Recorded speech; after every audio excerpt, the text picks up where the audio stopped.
It's time to check Adam's voicemail. Case man, Grant from North Carolina here. Just got a jury summons from the state of California sent to my parents' house after not being in the state for over 3 years and not having a driver's license or a car registered there anymore. Good old California back at it again. Get it on. You can leave us a message at 888-634-1744. All right, we'll do a little bit of news, and then we'll get into some other very interesting subjects. What do you got? So there's an actor from General Hospital, Johnny Wactor, who was known for playing Brando Corbin in General Hospital. He has been shot while interrupting 3 male suspects who are allegedly attempting to remove a catalytic converter from his vehicle. So, driving a Toyota, I'll bet. So what happened? Toyota's fault. He also worked at a bar. He was leaving work. It was like downtown LA. Yeah, 3:25 a.m. He was walking with somebody, saw some people at his car. He thought they were towing the car or something was going on. So he goes up there, confronts them. One of the guys is wearing a mask and eventually opened fire on him. He died from the gunshots. Gunshot wounds, yeah. They're so easy to steal, those catalytic converters. Why was it taking them so long? Fucking crazy.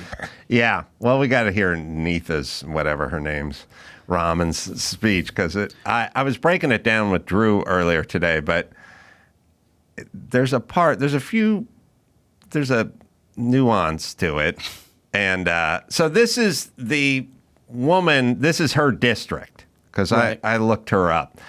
And she's been reelected, by the way. And she's upset at Toyota. We played you the clip, but it's worth breaking it down now that someone's dead for stealing a catalytic converter. This is her. She, by the way, Harvard and MIT. Yeah. Yeah. Okay. This is what they teach you in school. And by the way, this clip, Dawson, I don't know, for some reason it's got like 8 or 10 seconds at the top that we don't really need, but we play it every time. But anyway, go ahead and play it. The issue, we say, we'll just ban it. We'll just ban it, and that'll be the end of it. Instead of actually thinking about what is going to address this issue in a very real way. In this case, I think one of the things that really infuriates me is that we have a company, Toyota, who makes the Prius, that essentially has a device on their cars, which is super easy to remove. It's basically the value of a MacBook. All right, just stop it there for a second. All right, this infuriates her, by the way. She's upset at Toyota for manufacturing a car with a catalytic converter that's welded into the center of it and tucked up into the transmission tunnel. She's infuriated, and she's like, it has the value of a MacBook or a laptop. All right, but what if you had a MacBook and a laptop in the trunk of your car, and then somebody popped the trunk and stole it, or busted the back window and stole the backpack that the laptop was in? Would that infuriate you? And then would that be on Toyota for not putting cages around the cars? Like, she's saying this thing's as much as a laptop. Okay, then what if somebody, let's just say there was a diminutive Asian young woman sitting at a cafe working on a laptop, and then somebody ran up and stole the laptop from her? Would that be her fault, or is that Apple's fault? Whose fault? Like, isn't it Apple's fault for making something that's worth something? That's valuable? Yeah. And by the way, they didn't even weld the laptop in. That thing's just loose, man. Loose, yeah. That's loose. That's removable. If somebody puts the laptop on the passenger seat of the car and then somebody breaks into the car, is that Apple's fault? Or is that Toyota's fault? By her logic, it's Apple's fault. It's Apple's fault. Yeah. Okay. And would she be really angry?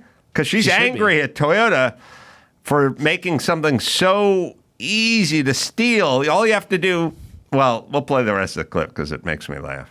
Device on their cars, which is super easy to remove. It's basically the value of a MacBook, right? That is put in a place that is incredibly easy to access in your car. All right, let's pause for a second. Like, anytime you have to jack up a vehicle and climb underneath the vehicle, that's not incredibly easy to access. Agreed. I'd say like a fender-mounted antenna, maybe a headrest that you could pull out, maybe fuzzy dice, hanging from the rear view, or like maybe even a stereo speaker or something, but welded in the middle of the car, tucked under the car. You need a special tool. You need, I've said, Sawzall, 18-volt, by-cutting metal blade, small can of WD-40 is how I roll. That's how I do it. Give pointers. And a kind of the mechanic's jack, like the kind of, what is that? Don't use a bottle jack or scissor jack is what I'm saying.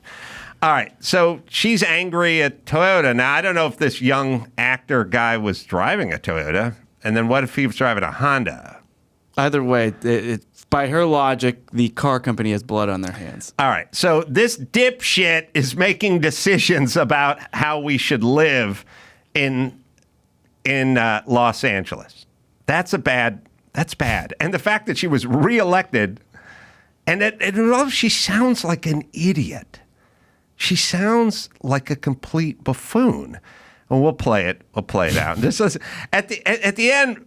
She sounds like a 9-year-old giving some sort of a book report about Huck Finn or something, because listen to her at the end.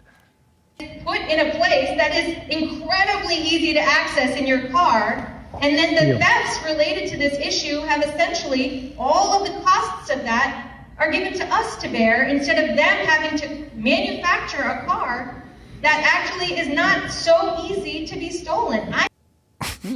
But by the way, I don't know what she's talking about. The manufacturer car that turns out not so easy to be stolen. But we're not talking about stealing the car. She sounds like a fucking retarded 9th grader. It's insane. And this is her second. She got revoted back in. And by the way, the LA City Council is 9 more of these fucking yentas. And that's why we're fucked. That's why when COVID comes along, we have world-class minds like this deciding our future. Should the beaches be closed? Yes. How about schools? Okay. How about churches? Yep. How about outdoor dining? Okay. What else should we close? Playgrounds? Yeah, let's do that. Okay, these are the people in charge. How about the SoFi Stadium? It just opened. Now we'll close that too. Yeah. These idiots are in charge, and this is why LA's becoming a dangerous piece of shit of a town, is because we let these idiots. And oh my God, Harvard? When did Harvard fall off a fucking cliff? You know what I mean? It's turned into a clown college in Sarasota, Florida. Like, what the fuck? When did it start delivering all these idiots to us and letting them? It's like unleashing idiots who ruin society with their horrible ideas. All right, so she's angry at Toyota. Toyota's not going to do anything about their catalytic converters because they shouldn't have to do anything any more than they should have to make. Look. The wheels and tires are easier to steal than a catalytic converter. What about that? Is that Toyota's fault? What if they just remove the hatch off the back of the car? Is that something they could resell? Like, where does it end? You're leaving computers in the car? What about your house? My TV is not bolted down. You could actually come into my home and lift it up and remove it. Is that on me? Or is that on LG? Or who is that on, according to this dumb shit? Yeah. Oh, God. It's not her, though. It's my mom who votes for these people. She's a strong woman of color. Okay, good. With a 10-cent head. And now we got a dead actor. Yeah. Thank you. Yeah. Well, by the way, who are these guys? Do they have any descriptions or anything? No. So I'm trying to do the racially stereotype, and I go, oh, catalytic converter stealing. Yeah, that's Mexican. And then I go, but shot? Now we got to slide into other races here, so I don't know. By the way, the most dangerous people in the world are these people, because Someone just walks up their car and you go, oh, okay, I'll shoot you dead. Right. I think I'm stealing $500 worth of precious metals in your catalytic converter. Ugh. Anyway, I saw this story, so I started tweeting about Nithya Raman. Ugh. It's not her. It's everyone who votes her in, and then once you get a whole bunch of hers, they form a city council, and now we're fucked. That's how it works. All right. But other than that, I got no thoughts. Yeah. All right. So, an Ohio real estate investor is planning to take a 2-person submersible down to Titanic-level depths. I like this guy. To prove that the journey can be carried out safely, after following the Titan sub implosion last year. So he's just like him, the investor. His name's Larry Connor, and this guy Patrick Leahy, who is the CEO of the Trident submarines. They're both going down just to show everybody, look, that was a fluke. That was a poorly made contraption that was controlled by a video game controller. This can actually be done right. Let us show you. They're going to take it down. Well, I had a realization today as I was thinking about submarines earlier today, and I was thinking back to my young life where I was obsessed with building a submarine and operating a submarine, and how certain kids get obsessed with submarines. And I was a submarine obsessed kid, and I liked it not because I wanted to visit wreckage of the Titanic, but I liked the building, the mechanical part of like somehow controlling something underwater. The periscope, flipping switches, launching torpedoes. Like it sounded like the coolest thing ever. And then I realized, I think if you got a 7-year-old kid who's like obsessed with submarines, he's got the wrencher gene. That's a mechanical gene. It's a mechanical thing. It's not a love of the water. It's a love of the machinery. There's something that hits on some sort of visceral level about a submarine. I remember as a kid, we were going camping, not my parents, but like the hippie school I was at was going to some camping. There was like a little lake or something. And I was trying to build a submarine in the school garage when I was like 9. It was out of like cardboard and plywood scraps and stuff. And I had this whole fantasy about a submarine and building a submarine and was sort of obsessed with that. And now it's just spilled over into cars and how easily catalytic converters can be removed from Toyotas. But I realize if your kid is into submarines, it's probably early onset wrencher gene. Like that's he's thinking mechanical. He's you're not hearing much about marine life or. No, it's the submarine guys and the daughter who wants to save the whales are two totally different human beings. She's going to work, she's going to go all green on the environment and stuff like that. This guy's going to be doing engineering, like there's a mechanical thing. It is the early onset mechanical engineering gene is submarine obsession. And you like that these guys are going down? I do. Okay. Speaking of the water and the sea, they just did a Jaws reshowing. I love this. In Massachusetts. It's funny. Somebody just issued me a letter that the theater said that we in no way agree with things. So here's my new thing. Well, let me tell the audience what happened first. So in Massachusetts, they did a reshowing of Jaws, and they had Richard Dreyfuss there for an interview. He walks up in a dress they're playing Taylor Swift's Love Story. He's looking pretty loose. That's the only video He's you have in a dress? He walked up like in a dress, and then when he walks up to the front of the stage, he takes off the dress and puts on a jacket and laughs about it. He looks pretty loose. And then there's no more video of this. There's no transcripts. All we have are what the audience is posting online about what happened at this event. Mm-hmm. But according to the interviews with attendees, they said Dreyfuss quickly devolved into a hate-filled speech about women in film, the Me Too movement, LGBTQ rights, and about a third of the audience, hundreds of people, walked out mid-interview. Good for Richard. So all I read was the statement from the theater that we don't support or condone or agree. Yeah. Oh, okay. Read that. Okay, we are. So this is from the theater after hearing the outrage of Richard Dreyfuss's statements. They said, "We are aware of and share serious concerns following the recent event with Richard Dreyfuss prior to his screening of the film Jaws at the Cabot."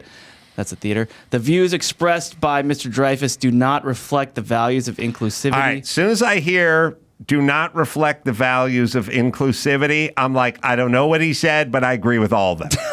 I don't know what he said, but when they talk about our values, first off, you're a fucking movie theater. You have chairs with spring-loaded cushions and seats on them and a projector. You don't have values. You're a building with a projector and a screen and chairs, and you sell popcorn and jujubes. There is no values.